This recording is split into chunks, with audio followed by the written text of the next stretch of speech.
आणि शुभम दुधाळ बामणी हिंद केसरी डीवायएसपी सुनील बापू साळुंके यांचा पठ्ठा इनाम रुपये 51,000 विठ्ठल लोबे आणि दोन्ही पैलवानांना लांग धरण्याची परवानगी गुरुसिद्ध मामा म्हेत्रे यांनी दिलेली आहे। दोन्हीही पैलवान लांग धरून रोज प्रॅक्टिस करतात। शाबास मशाप्पा कोळी यांच्याकडून मला 100 रुपयाचे बक्षीस आणि एकेरी पडाची पकड घेऊन कब्जा घेण्याचा प्रयत्न तिथं छडी टांग लावण्याचा प्रयत्न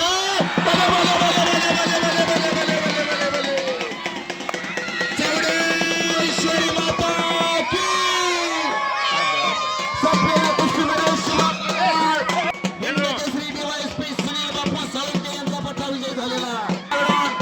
शुभम दुधाळ